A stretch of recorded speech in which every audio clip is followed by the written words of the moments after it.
अमरावती मोर्शी तालुक्यामध्ये शिरखेड फाट्याजवळ mini bus उलटली आहे। यामध्ये 2 जण जागीच ठार झाले त्या अपघातात, तर 22 जण जखमी झालेले आहेत। शशांक चौरे आमचे प्रतिनिधी आपल्याला अधिक माहिती देत आहेत। शशांक, हे जे आहे सर्व 22 मजूर आले होते, हे छत्तीसगडहून नागपूरला आले होते आणि नागपूरवरून जे पिकअप व्हॅन आहे त्या व्हॅननी ते रिद्धपूरला खोदकाम करण्यासाठी, रस्त्याचं काम करण्यासाठी हे छत्तीसगडातून टिमटाला या गावातून आले होते।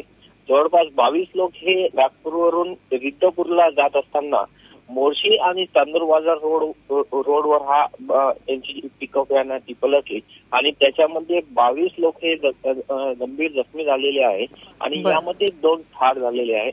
8 लोकांना 8 जे लोक आहेत त्यांना नागपूरमध्ये रेफर करण्यात आलेलं आहे। त्यांची प्रकृती आता सध्या चिंताजनक आहे आणि हा जो अपघात झालेला आहे तो ओव्हरटेक जेव्हा ट्रकला करत होते त्यावेळेस हा अपघात झाल्याचं असं म्हटलं जात आहे। नम्रता। शशांक, धन्यवाद तुम्ही दिलेल्या माहितीबद्दल।